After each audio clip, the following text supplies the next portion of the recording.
Welcome to Cell and Molecular Biology. Today, we are diving into one of the most fascinating and elegant mechanisms in genetics, alternative splicing.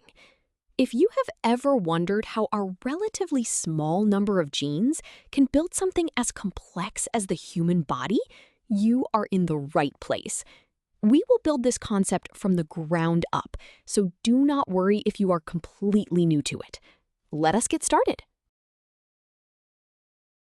To understand our topic, imagine you are a film director who just finished shooting a massive movie. You have hours of raw footage. This includes the essential plot points, but also alternate endings and deleted scenes. If you want a standard theatrical release, you cut out the extras and stitch the main story together. But if you want a special director's cut, you go back to that exact same raw footage and stitch together a completely different combination of scenes.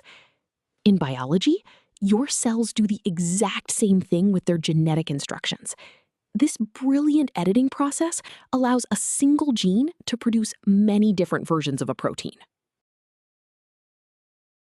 Now that we have our analogy, let us look at the actual biology. When a gene is read, it is first transcribed into a raw message called precursor messenger RNA, or pre-mRNA. Think of this as our raw movie footage. Within this pre-mRNA, there are coding regions called exons. These contain the actual valuable instructions for building a protein. There are also non-coding regions called introns, which are essentially genetic filler. During standard splicing, the cellular machinery acts like a basic film editor. It simply removes all the introns and stitches all the exons together in a straight linear sequence to make one standard protein. This brings us to the star of the show, alternative splicing. Instead of just blindly stitching every single exon together, the cell selectively chooses which exons to include and which to skip in the final mature mRNA transcript. By mixing and matching these exons, a single gene can generate multiple distinct mRNA transcripts. When these different transcripts are translated by the cell, they produce different structural or functional versions of the protein. In molecular biology, we call these different protein variants isoforms. This is exactly like releasing multiple versions of a movie from the same original script. Let us visualize this process to make it completely clear.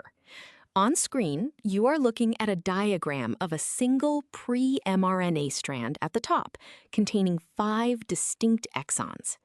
Notice the 2 different paths the cell can take.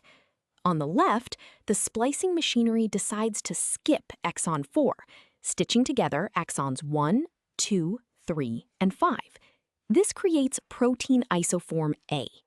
On the right, the machinery skips exon 3 instead, stitching together exons 1, 2, 4, and 5 to create protein isoform B. Even though both proteins come from the exact same starting gene, they have different structures because they contain a different combination of exons. You might be wondering why the cell goes through all this trouble instead of just having a separate gene for every single protein. The answer is incredible biological efficiency. The human genome contains roughly 20,000 protein-coding genes.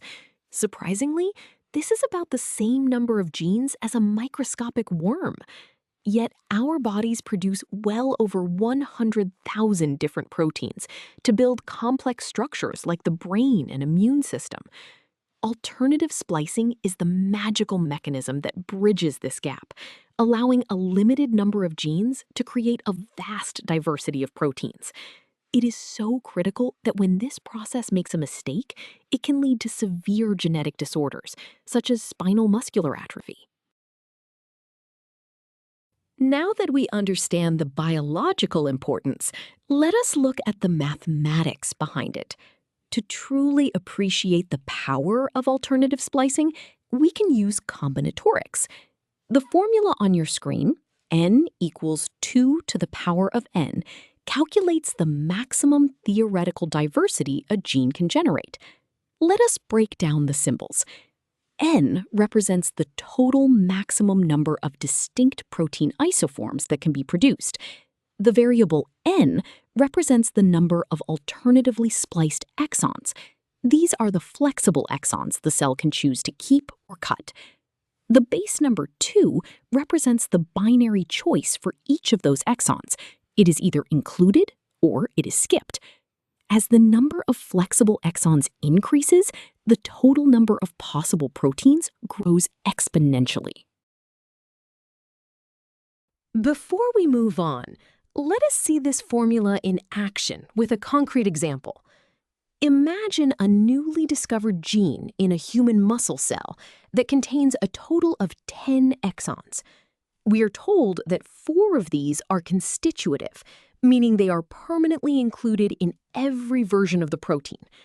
Because they never change, they do not add to our mathematical variety. The remaining 6 exons are alternative, meaning the cell can independently choose to include or skip each one. This gives us our n value of 6. We plug this into our formula, giving us 2 to the power of 6. Multiplying 2 by itself 6 times yields 64. This means a single genetic sequence can serve 64 different structural roles in the muscle cell. Now that we have used this formula, let us understand exactly where it comes from. We are going to prove why the number of isoforms grows exponentially. Let us start by looking at just a single alternative exon. When the cellular machinery reaches this exon, it faces a simple binary decision. It can either include the exon in the final transcript, or it can skip it. That is exactly 2 possible outcomes. If we have 2 alternative exons, the decision for the first exon does not affect the decision for the second exon. They are completely independent events. This brings us to the final step of our derivation. Because these inclusion or skipping choices are independent, we must use the fundamental counting principle from probability.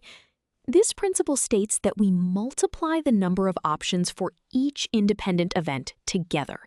So for n alternative exons, we multiply the number 2 by itself n times. 2 times 2 times 2, and so on.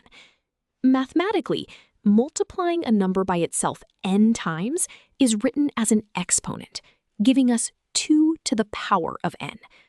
This proves why just a few flexible genetic regions create a massive combinatorial explosion of biological variety. So we have proven how independent exons work. This brings us to a slightly different but equally fascinating mechanism. Some genes do not use simple yes or no binary choices. Instead, they use a strategy called mutually exclusive exons. In this scenario, variant exons are grouped together into distinct clusters. The rule here is strict. The cellular splicing machinery must choose exactly one exon from each cluster to include in the final protein. It cannot skip the cluster entirely, and it cannot pick more than one.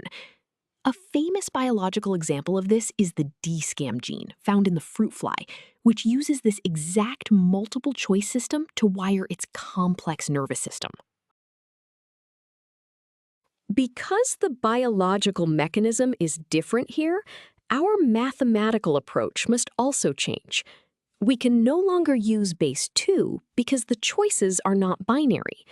Instead, we use the formula shown on screen. N equals C1 times C2 times C3 times C4. Here, N is still the total number of unique protein isoforms.